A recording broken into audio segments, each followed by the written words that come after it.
All right, welcome everybody. This is the fall meeting of the North Atlantic Fire Science Exchange Southern Pine Beetle and Fire Working Group. Today we have a pretty jam-packed agenda. We probably don't have time for out loud questions, but we encourage you to put your questions into the chat. Maddie's going to paste in our brief agenda.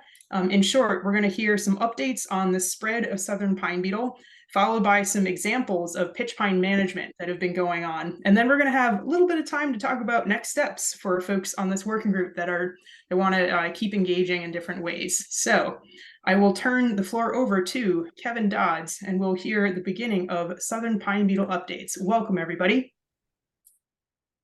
All right. Hopefully that's up now for everybody. Okay. Looks good. All right, awesome. Let me just get situated here.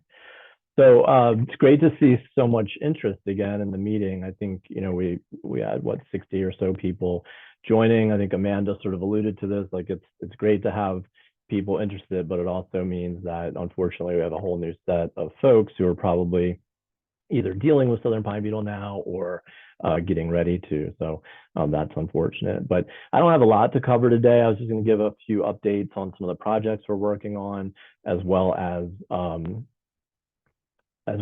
some distributional information. So let's see. For whatever reason, there we go. All right.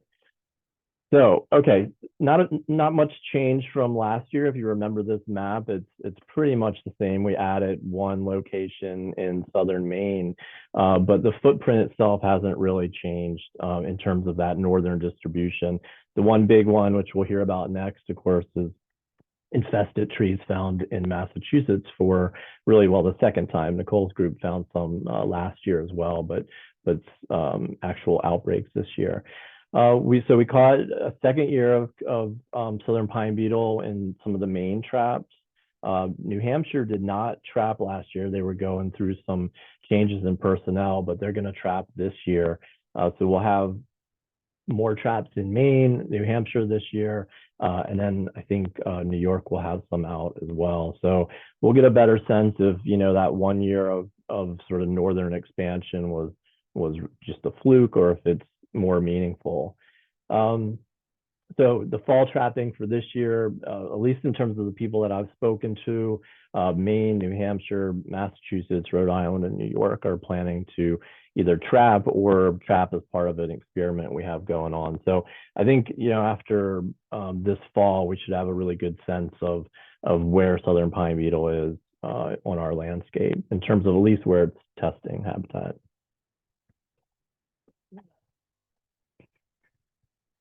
I just wanted to update a couple of the projects that we've been working on because so many of you have been critical, to these projects. We've asked for a lot of help on finding sites and everything. And so this is the pitch pine health assessments that's been going on for a few years. You can see we've got pretty nice distribution of sites now. We've been looking at kind of originally started looking at management versus control stands. But then, there's all these kind of unique pitch pine habitats out there that we wanted to add in as well. And so this is a project that I started with Tony D'Amato at UVM a few years ago, but it's really grown. There's a lot of people involved in it now. And I think at the end, whenever that will be, maybe next year, we'll have a really good story, I think, about conditions of pitch pine on the landscape. Kathleen Stutzman's pitch pine regen project, a lot of you were critical to that as well. Kathleen did this amazing job of pulling together all of these sites and going through, all of the different treatments that many of you have put on the landscape and trying to then get in and sample them. And so she's able to get into a lot of sites this summer. We're looking forward to what we're going to see out of that. And the objective of that was really just to assess regen across the region, but then also we wanted to get a sense of how we might help out on Long Island after suppression, especially after suppression and Southern Pine Beetle infestations, where we often just walk away from those and hope for natural regen. And then the last thing we have going on is a project with Kamal Gandhi and Brian Sullivan. Brian is a chemical ecologist with the Southern Research Station. Kamal's a professor at University of Georgia, and we're trying to figure out a way to optimize the lure for detection. They had a sense that there was another compound, so a fourth compound that would be added to the trap blend as is, and it looks pretty promising. You know, we still have to trap some other sites, but so New York did spring trapping. They're also doing fall trapping as the Polly's group, and then Massachusetts and Maine are doing fall traps as well. So it's an experiment to see if there is a benefit to adding that fourth component. And you can see this is a little bit shocking, that picture of Polly holding, you know, that paint filter. I thought Polly and Sam were maybe joking with me when they, you know, messed around when they sent that, but that is actual Southern Pine Beetle collections. I mean, there's other, you know, there's black turpentine beetle in there and clarets, but nobody's seen anything like that. They don't even see those numbers in the South, so it was a little bit disheartening to see those numbers for sure. So anyways, at the end of your, you know, over the winter, we should have some sense of if we should be adding another component in these northern detection traps anyways. So that's all I have for as far as an update. And I think, you know, we're going to learn a lot. There's going to be a lot of data crunching this winter. And so I think hopefully by, you know, next spring, we're going to have some info from Kathleen. We'll have some of the trap information, and we'll start to get into our forest health assessment data too. Thanks a lot, Kevin. We'll let Nicole get her screen share up. I don't see any questions yet in the chat, which is fine. If they do pop up, Kevin will do his best to address them and multitask. So Nicole, you are up. Thanks. Hi, everyone. My name is Nicole Kelleher. I am the Forest Health Director with the Massachusetts Department of Conservation and Recreation. So I'm going to give an update about what we've been seeing and some of the unfortunate changes we've been noticing in the Southern Pine Beetle population here in Massachusetts. I know there are a lot of Massachusetts people on the call today and people that are really involved in this. So feel free to add more details or things you want to share into the chat that I might have missed. But just for a little bit of background, here in Massachusetts, we've been detecting Southern Pine Beetle since we started looking for it. So following the major outbreaks in Long Island in 2014, we started trapping here in 2015. And we found Southern Pine Beetle every year. We found it in areas throughout the state, in our interior stands, out in our coastal stands, but very low numbers. Like some years, like 2017, I only caught a single beetle. So very low number detections, not seeing it in trees. We're just kind of keeping an eye on things. The area we kind of saw most consistently trapping and high numbers was on Martha's Vineyard, where I'd catch like 8 beetles sometimes. So 2020 and 2021, we weren't able to trap at all. When we started trapping again in 2022, we saw a huge jump in numbers at our sites. We saw a lot of positive sites, and we found an infested tree for the first time. So 2 pitch pine nearby a trap site had about 10 to 15 pitch tubes noticed on both of them. It was right on a roadway on an edge. So we cut those down, threw them in a chipper, did enhanced ground surveys around there that winter, didn't see any other sign of it. That site trapping this year, much lower trap numbers, no suspicion of Southern Pine Beetle. But we got into 2023 and we found outbreak level events for the first time here in Massachusetts. So we currently have multiple locations on Nantucket and Martha's Vineyard where we have significant Southern Pine Beetle populations and are starting to, this is the first time we've seen mortality in trees caused by this. So areas where it's these pockets, mostly in these mature overstory pitch pine, where we have extreme population numbers that blew up rather quickly, weren't noticed last year, and we're starting to see these events. So the first that came to my attention was out on Nantucket on a property owned by the Nantucket Conservation Foundation. They called me in a panic on a Friday being like, we got to our site and we have like 30 dead pitch pine and we were pretty sure this is Southern Pine Beetle. So myself and one of the other foresters from my team went out there. Definitely was Southern Pine Beetle and threw out that stand. So for those of you that are unfamiliar with the pitch pine resources out on Nantucket, they are really like pockets. Like, so there's like a pocket of a really dense stand of pitch pine and then shrublands and grasslands and then another pocket. So They're somewhat isolated and really unique habitats, even for what we see within our pine barrens. So it was pretty alarming. And I was like, okay, maybe this is it. That's all we have to deal with. But then I had gotten an email from someone from the Sheriff's Meadow Foundation, and I was able to get out to Martha's Vineyard and check that out site out with them. And it was also Southern Pine Beetle. So it was another outbreak, similar size, around 30 to 50 trees that were noticed to be in decline or already succumbed to a Southern Pine Beetle, with additional newly infested trees on the edge. It is challenging to get to the islands for me and my staff, particularly in the summer. The ferry is always full, and it just adds like another layer. So the day we were out there, I ended up not having time to check out a point in our state forest, and I was really concerned. So I reached out to our park supervisor, Connor, and the fire staff out there, Karen, and I was like, please check this out. I'm very nervous. And they went out, and we also found Southern Pine Beetle in our state forest. So I know it doesn't sound great. It doesn't sound great that we have these pockets, that we have multiple areas. But I will say these were found pretty early on the early side. So we don't believe that it was going for multiple years. It's relatively new infestations. We were all well aware of it. It was reported quickly. We all kind of knew what the approach was going to be. And we did pick up all of these spots in our aerial survey. So our aerial survey detection, we did map all of these three main points. And that was really useful too, and good to kind of know that at this level, we are able to see that from the air and be kind of confident in our ability to pick that out. But I mean, these sites, it was very clear that it was Southern Pine Beetle. We saw a lot of active pitch tubes, a lot of active beetles, moving through the pitch, a lot of very rapid decline, really all the standard signs that you kind of see. So it was very useful that being parts of groups like this, and being part of projects and doing webinars and sharing information amongst our partners and landowners in the state allowed us to be able to kind of detect this really quickly and have a somewhat rapid response to it. So we are being somewhat aggressive in our suppression actions. So the Sheriff's Meadow Foundation, they've already done most of their suppression cuts.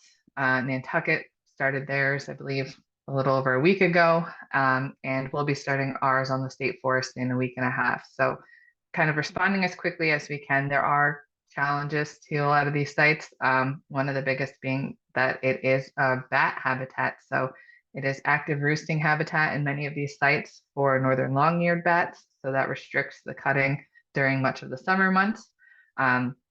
It is also challenging to be able to do these cuts in these endangered species and priority habitats. We end up needing to go through a cutting plan, which is probably not the best tool or option for this. And it kind of slows the process down and puts other restrictions on it. Like everyone that's doing this cut needs a timber harvester license, even though we're not harvesting timber, we're just putting trees on the ground. So like my whole team this week are going to timber harvester licensing exams so we can actually go out and cut. And then the challenges of actually getting to the islands. So I've been trying to book ferries to get like my team and our equipment out to Martha's Vineyard, and they're still booked. So we're like on 6 a.m. ferries and coming back on like 8 p.m. ferries, just because that's the only things that are available right now. But for our state forest, we're currently planning on starting our cuts, hopefully done by early October. We have about a little over 200 trees that were marked in August. So it's been a month since we've marked them, hoping that it hasn't expanded much beyond that at this point. And it's mostly concentrated. There's a main primary area, a secondary area close by, and then a third spot that's much smaller, about a half a mile from those locations. So we'll be addressing all of those and doing more enhanced ground surveys on these sites, and trying to get aerial surveys done this late fall to pick up any hotspots that we might have missed throughout both islands. And kind of, so this is a really reactionary, getting this done quickly, but thinking about long-term management plans at all of these sites, but also in the state, as we know that we're kind of hitting that threshold of having Southern Pine Beetle outbreaks. We're seeing mortality from this, and this is kind of just going to be the beginning of it. So it really is the value of being proactive versus being reactive. And I do think we are in a good place for that. So I think it does feel like a scramble being on the ground right now. And I'm sure the other landowners and people on this call dealing with it feel the same way. But we're kind of in a good spot. We know what we're supposed to do.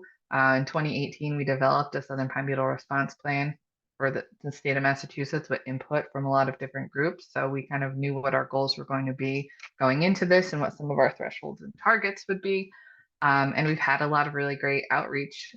So there's been some media pickup of the stories on this. I've started already getting calls and emails from the public. Luckily, most of it is turpentine beetle or white pines that they park their cars directly on and that are dying. But it is nice to know that the public are looking, people are interested. We're getting good response, we're getting good support. I know it is hard to be cutting trees, and people don't like to see that, but we have a lot of justification and science behind this, and are seeing good public support for these projects. My team will be trapping this fall. We typically had always trapped in the spring, but we're going to be adding fall surveys. So we'll be trapping at 20 sites this fall, doing some ground surveys in our high risk areas, working on trying to get supplemental aerial surveys done around our primary infestations and other high risk locations. And then kind of as we get through all of that, planning where we're going to trap for the next year. So I know there's also been a lot of interest in increasing resilience in our landscape, and a lot of other conservation groups and landowners are looking at preventative thinning and other work that can be done to kind of reduce the risk in their sites. And I think if anything, these outbreaks and fines have kind of been pushing those to happen a little bit quicker in the most recent years. So this is my information if you guys have any more questions. I know that some things have been going on in the chat, but I haven't had a chance to peek at it. Okay, so we did trap on the islands. The closest trap to any of the outbreaks was about a quarter of a mile from an infested tree, and I caught like 200 beetles. So higher than we normally see, but not levels that are that alarming compared to like what they catch on Long Island or even what some of my counterparts catch in like Rhode Island or Connecticut. So definitely higher levels that would alert my team to be kind of more on the ground looking, but nothing that would kind of indicate that we're that close to an infested site and tree mortality. And then our numbers on Nantucket, I think all of the sites were between like 30 to 60 beetles total during that trapping season. So higher numbers, but nothing absolutely crazy at this point.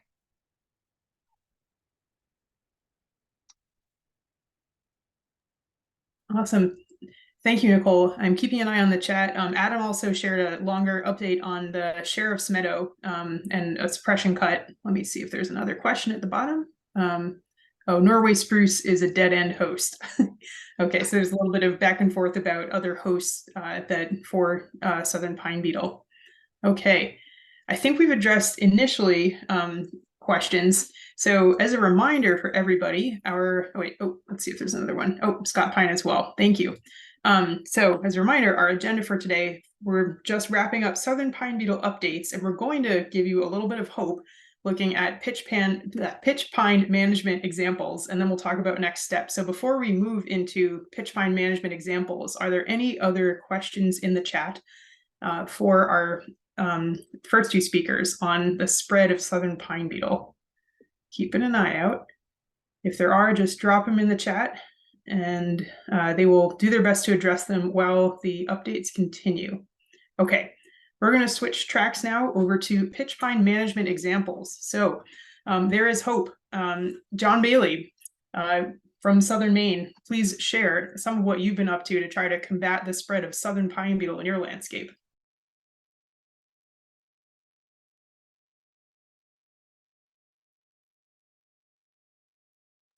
Too many screens, I know. And don't forget to unmute. There we go. All right. Bear with me. How's that, Amanda? Can you see the presentation? It is opening up. It's on its way. There we go. Hello, everybody.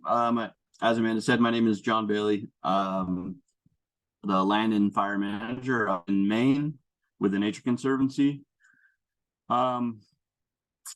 So switching gears a little bit, we obviously I've been here for about 17 years, which has been pretty amazing, but learning in that time what our fellow partners are doing south of us as the climate changes, as conditions and seasons change. We're burning later in the fall, we're burning earlier in the spring, and unfortunately, I guess, learning from what's going on south of us as the temperatures change. And so with that, your work isn't in vain, and I appreciate the lessons learned from folks, whether we're doing site visits here or going and traveling to your sites. But I've had the support from our staff and partners here in Maine to be very proactive in treatments. And so we really started ramping up our Southern Pine Beetle treatments, along with our historic sort of prescribed fire management. So we would typically go in, and this is Waterboro Pine Barrens. So we're looking at a map. It's about 3,000 acres. The red is showing you the pitch pine scrub oak habitat. We typically used to just go in, we do mechanical treatments around the perimeter, make fire breaks, and then burn it every 5-6 years or so on a rotation, depending on what we're seeing with fire results in the ecology and what it needs. And so this has really started the ability to go in and pre-treat these forest blocks by thinning them, going to a 30% basal area is what we're trying to go down to. So moving our stands, I'm trying to get my screen to be able to go to the next slide. Sorry. There we go. So this shows some management areas along with urban interface in our Pine Barrens. So just a lot of site planning ahead of time of the units. And then working with our partners and foresters, working with the Maine Forest Service as well as U.S. Forest Service. Southern Pine Beetle, we started, I believe it was back in 2020 or 2019, we started doing Southern Pine Beetle traps. We went several seasons without finding any beetles. And then 3 years ago, we found about 12 beetles.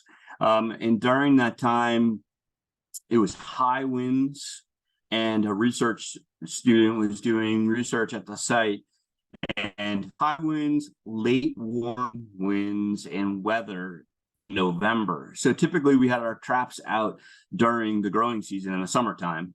And that's when we found the beetle late in the season and really warm in the season.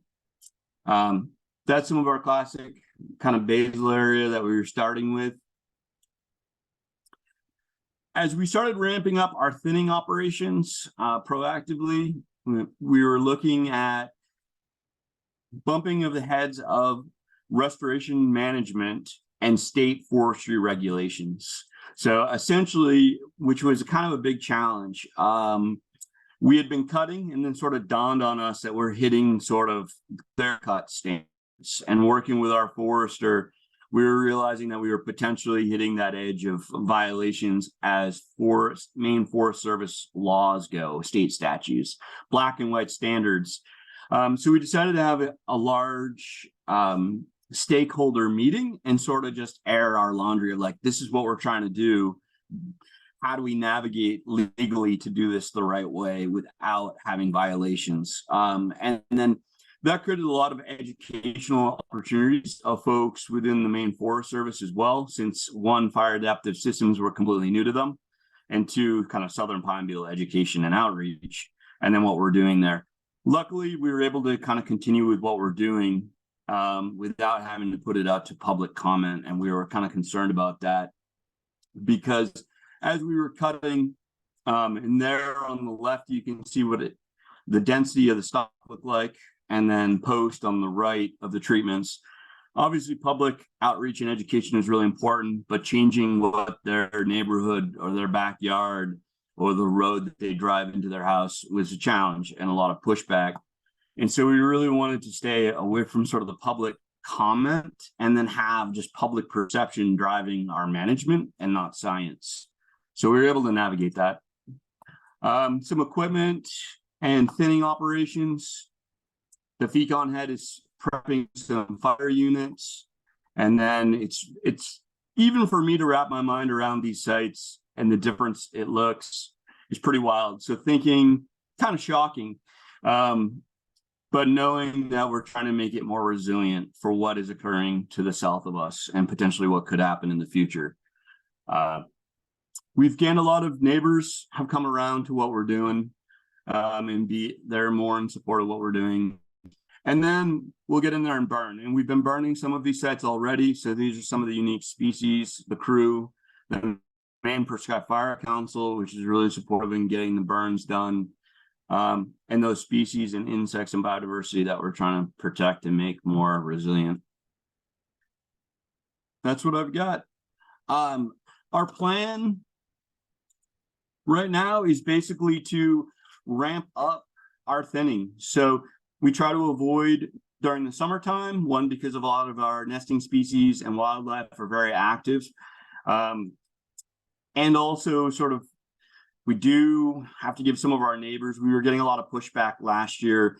We thinned about 600 acres back to a savanna system, but having our neighbors get used to the equipment running in and out and logging trucks and chipping on site, we're able to sell to biomass for energy. So we're lucky to be in a situation where these projects are paying for themselves right now. But basically we go into the cutting in the late fall, the mud season, through the winter, and then in the spring. And that benefits us because of lessens the impact on the species and wildlife out there, as well as the market for the timber is higher. Because places are looking for energy and they can't get into typically other wet forests during that time frame. So that's what I've got. I'm not sure. I mean, if you see any questions. I don't see any questions yet. So I think you're off the hook in more ways than one. Thank you, John, so much for that presentation, for sharing the desired future condition of pitch pine barrens based on Waterboro. So we'll let you go for the moment and turn over to Paul Gregory and Fletcher Clark, who've been doing some management at Miles Standish. And just a heads up, so John, Paul, Fletcher, and then Jake in a minute. We might need to bring you back for Q&A after everybody goes. We'll see. So let's see if we can find Fletcher and Paul and give you a chance to share a little bit about what you've been doing at Miles Standish. Oh, Fletcher, great. Yeah. Let's see. You got that there? We're seeing your slides. Let's see if you go into presentation mode, if that. Yeah. We're getting there. That's working, right? Nope. Yep. Now we got it. Thank you. Yeah. All right. Hey, thanks for having me. And that was you gave me a quick shout out there this morning.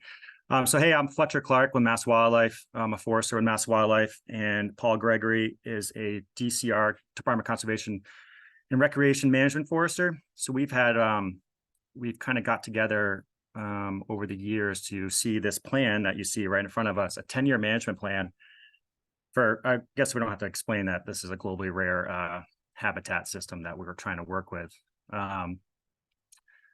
Let's see here. So this is Miles Standish Complex, we call it. So Miles Standish State Forest, and then accompanied by Southeast Pine Barrens Wildlife Management Area, Maple Springs, Camp Cachalot. And this is kind of ground zero in our state for a lot of rare and globally rare species because this, as we know, it's a globally rare coastal pine barrens. And it also happens to be just a high area of intense development. So we're kind of losing this system. And as you guys know, we've been working together for, obviously Mass Wildlife is in on it for the habitat. And then we're also here for wildfire mitigation. And I do recommend either during or after this, go to like Google Maps and zoom into Charge Pond. And this is in Carver and Plymouth. And you can actually start to see some of the treatment we've done.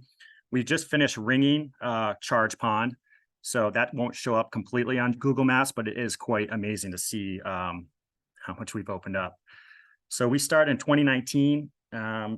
Here's some just quick stats, and then we're up to 2023.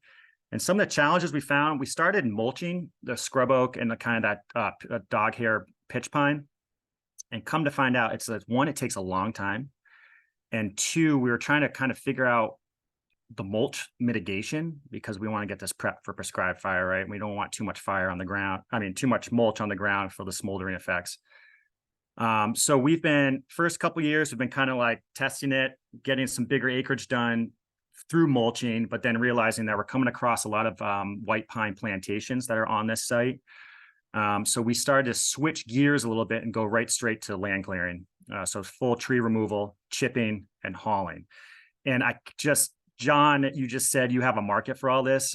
Dude, we're down in Southeast Massachusetts. We have no markets. We have to pay for this. All the chips are hauled off site, either to a couple mulch companies, but really going to biomass plants. We have one in Massachusetts, which is in Fitchburg, but it's really going to Maine and New Hampshire. So hauling and trucking is just, it's insane. But we're also getting some work done. You see in 2021, so we did a lot of mulching, and then in 2021, we brought in a land clearer to get a lot of the white pine out, and they did almost 600 acres of white pine clearing in previously mulched areas. And we realized that was actually getting the job done. So we started doing white pine and tree removal the last couple of years only, and no mulching. And that's been very helpful. But when you're doing 4,000 tons of chips in a couple months and trucking all that stuff, and then we have campgrounds that need to be opened, and never mind the public in Massachusetts right now is sometimes gets a little hairy. But we are getting the job done, but this is all 100%. We have to pay for this. But we are opening things up. We started bringing in prescribed fire and some of our Southeast Pine Barren WMA. As you can see, we just have been doing some acres in October 21, April 22, and May of 23. And then really significantly, if you just look at that bottom left corner, the wildfires that have been recorded in this area are pretty significant, specifically the 1957 one, where it burned so hot, and where these areas that we're working, that the sand layer actually turned to glass because it got so hot. And you're finding that different things, there's different composition in these types of areas. And we all know there's the global rare stuff. So we got 2 tiger beetles on listed here, 15 different moths and butterflies. This is a core site for whippoorwills. We've got brown thrasher, field sparrow, prairie warbler, a handful of rare plants. And we've got data, and we're working with other groups on trying to collect more data on some of these species while we start opening things up. Because I don't know if we need to go into fire suppression and closed canopy and mesification, all that stuff, but I think we're all Not today. yeah, we're pretty privy. I'll stop. So this is what we're looking at. It's a bear to go work in. It's even harder to hunt in. But then we start working on it, and this is where we're starting to get into some issues here. So we started with the Barco up there in the top corner. And then we're like, well, that's kind of going slow because they have to mow down the trees and go back up and mow it back down when it's on the ground. And then we said, okay, how about this excavator with the big forestry mulching head on it? With the bigger pitch pine, we'll mulch them in place, and then they'll have some skid steers around that kind of mulch everything out. But again, we're starting to pick up a lot of mulch. And we're like, well, we don't quite want a lot of mulch. So then we started working on the land clearing stuff and getting the big logging companies in.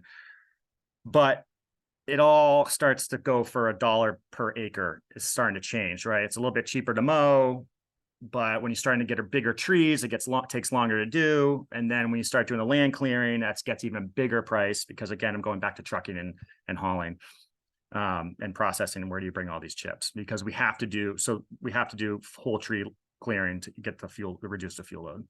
But we do find with the tree clearing, though, it does smash all the scrub oak, and they just come back gangbusters. So we're having good results that way, but the problem is the cost per acre. I'll go back, actually, you can start to see like our acres. Well, last year we got a little lucky with a new vendor who kind of underbid, but they're not going to bid again. I know that.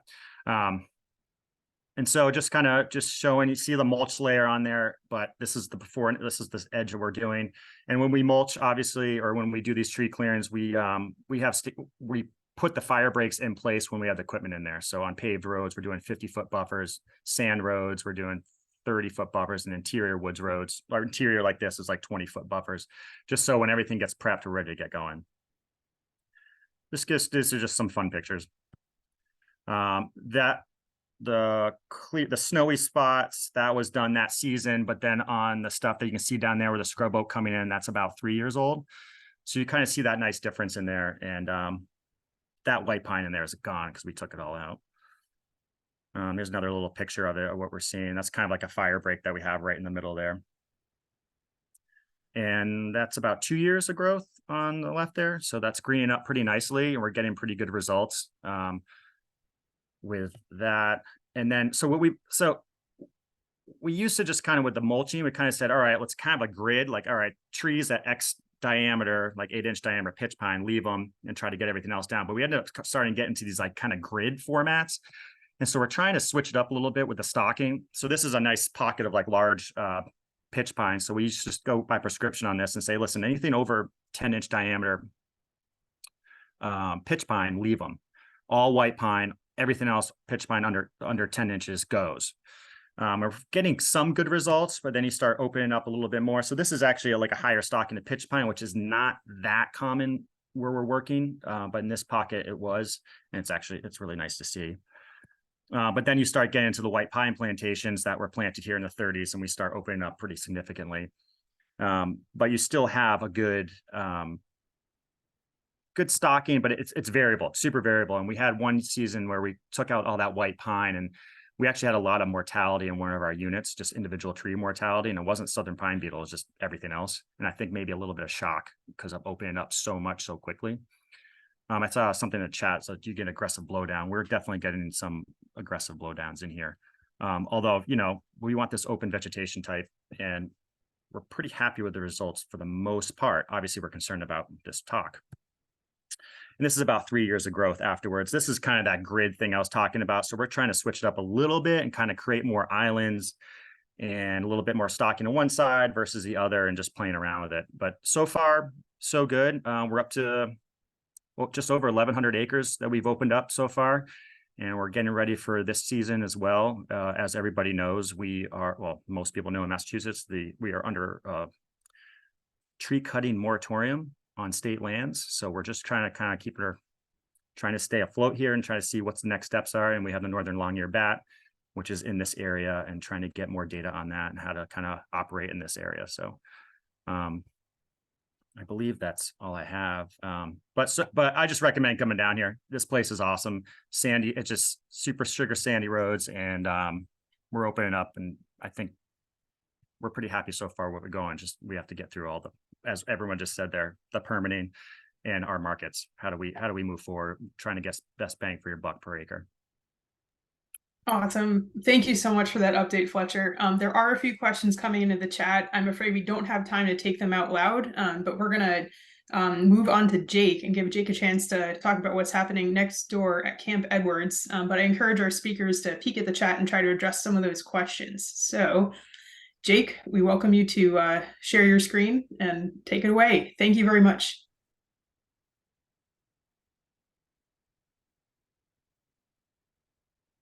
All right, is that sharing right? Looks good. Okay, so I didn't really include the maps and the level of detail, but John and Fletcher did a great setup for techniques and everything that we're doing down here at Camp Edwards on Cape Cod, Massachusetts. So just south of the Miles Standish project area Fletcher was showing. And so I'm just showing on the screen here some of the diversity of conditions in our treatment areas. We really started our forestry actively in 2017 and have been averaging about 85 acres per year of forestry projects, mechanical work on Camp Edwards, ranging from poultry harvest and including a fair bit of the mastication. And this year with the forestry moratorium that Fletcher mentioned in Massachusetts, but also just we were already planning not to do a harvest this winter and focus much more intentionally on maintenance of some of our past harvest sites. And that's one of our big challenges to pay attention to, is as you saw with their maps and what we're doing here, is linking this whole landscape of managed patches in these pine barrens conditions. That creates a good movement barrier for pine beetles, a movement barrier for wildfire, and as well as linking the mosaic patchwork of habitat conditions for wildlife species.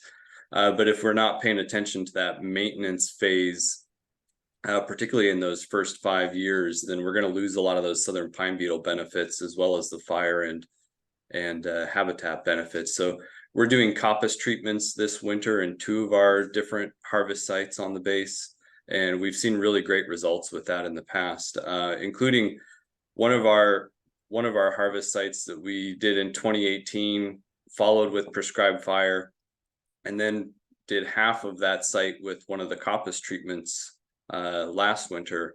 This year now, we for the first time documented frosted elfin butterflies moving into that like 60-acre managed patch of habitat coming off of the power line right of way where they had been before. So we're actively seeing colonization of some of our target rare species into these managed stands that are providing barriers for southern pine beetle, hopefully, as they're approaching. But that map in the middle of the slide there just shows a little bit of that habitat mosaic that we're getting. It looks a little funky because the imagery is right as the leaves are starting to turn green on the oaks.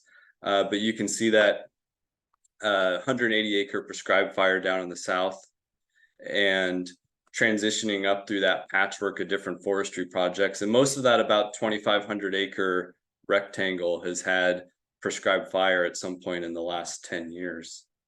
But really importantly for us here in Massachusetts, and I'm sure for everybody else, there's been a lot of focus by me and others on the outreach relative to the southern pine beetle work, the habitat work, the fire work, the soldier training lands work, which is all really one and the same. That's our best benefit in these pine barrens, is whatever that treatment is for, it looks relatively similar. Sorry about that. And so I've been doing, a lot of talks, whether it's the Fish and Wildlife Service or the Cape Cod Natural History Conference, as well as at least monthly, often twice a month, public tours of Camp Edwards, showing people what this work looks like, what forestry and fire look like, discussing the results for the different wildlife that we have here. So as Fletcher mentioned, we have a really high number of rare species that are dependent on these open barrens habitats, whether it's we do a light thinning and fire and still have a mostly closed canopy but refreshed blueberry and scrub oak layer, or we open it up to be a much more sunny scrub oak shrubland habitat. But we have this whole host of rare species that are really positively responding to that, from the barrens buck moths through brown thrasher, and starting to find more of our rare plants that are associated with that as well, like the pine barrens golden heather and tall lespedeza and others like that. So focusing a lot of energy on that outreach, and that's partly important because, like tonight, for instance, the Executive Office of Energy and Environmental Affairs in Massachusetts is having a public comment on guidelines for climate-oriented forestry in Massachusetts, and they're opening that broadly up for public perception relative to forestry and climate change. And so clearly that's an important topic for all of us on this Southern Pine Beetle working group, and for this preparedness that we're trying to build in light of the results that Kevin and Nicole provided. So I covered a lot there, but that's where we're working in Camp Edwards, about 300 acres of fire a year and about 85 acres of forestry, and really focusing on collecting that conservation data to support that work moving forward so that we do have the better resilience.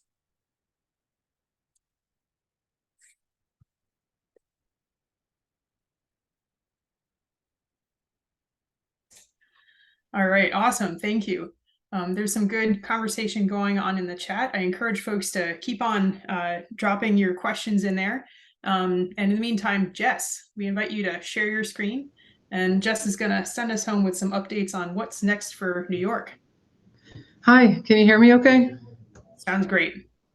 All right, hi everybody. I'm Jess Cancelleri. I'm the New York Forest Health Section Chief, and I was involved in Southern Pine Beetle starting in 2014 when it showed up on Long Island. And since there's been many others involved in our response to it, and I haven't been as directly involved in recent years. But when it first arrived in 2014, the damage was extensive and severe, and most of it was confined to the Central Pine Barrens Preserve, which is 105,000 acre protected preserve on Long Island that consists of various aquatic and terrestrial environments and includes globally rare pine barrens ecosystems as well as many contiguous pitch pine forests. And that area, the land use there is largely managed by the Central Pine Barrens Commission, and we work closely with them and Polly Wiegand, who is on this call, to develop and implement any of the work that occurs down there. So we've been managing Southern Pine Beetle for 9 years now, and in that time, populations have fluctuated. And in the last few years, we've seen another uptick in activity, and it has once again caused extensive mortality of pitch pine, not just in the Central Pine Barrens, but it has moved out into the South Fork of Long Island, where it's been severely impacting really sensitive, rare ecological areas. It's also crossed into new land ownerships, like state parks has been forced into the game as well, as they've had extensive mortality on their lands. And it's sort of ignited a lot of historic changes.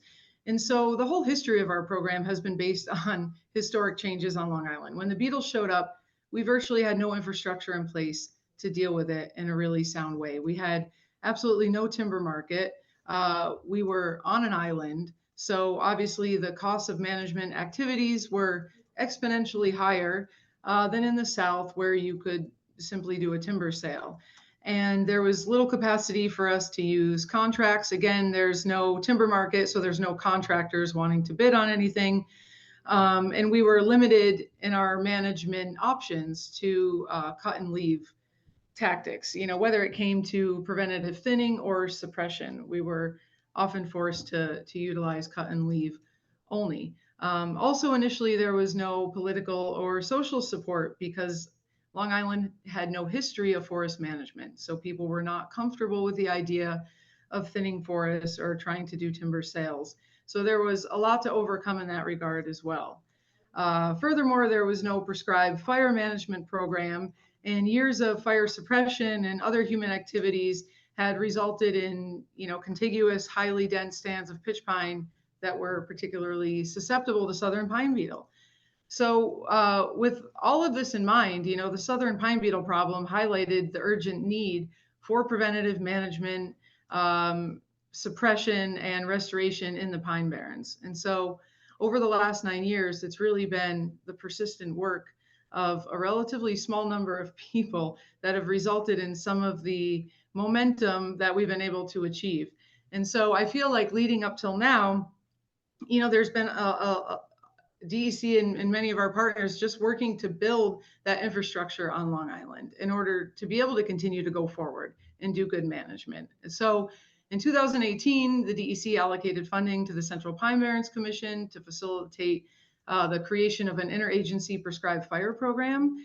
And we continue to work closely with the Commission's Polly Wiegand, who's been responsible for implementing a lot of that work on Long Island. And she'd be the one to talk to about this more, but under her, her section of the commission, the science and stewardship program, has also developed considerably and has provided a lot more scientific and ecological expertise to the commission and their planning process. We've also been able to expand our capacity to do preventative management and suppression on Long Island through standby service contracts that took a long time to enact. And we've also been able, with our state environmental protection funding, to offer municipalities funding through grant opportunities to deal with hazard trees and things like that. But most importantly, I think our work and our outreach efforts over the years have just changed the level of awareness on Long Island regarding forest management. And I believe that we get a lot more acceptance than we used to. And good timing, because in the last few years, I said it's been ravaged all over again. You know, municipalities, homeowners have been severely impacted. And as I said, state parks have also been severely impacted. So last year, our crews made an effort to suppress a rapidly expanding infestation in the Nappy Hither Hills area on the South Fork. And Nate Hudson, who's on the line now, he was just telling me that they had cut down over 4,500 trees in an effort to slow it down. But regardless, and they also did a lot of preventative management in that area to thin the forest surrounding these infestations. But even so, we ended up with large swaths of thousands and thousands of dead trees in these areas, which are now being handled by state parks and DOT trying to remove hazard trees along the road.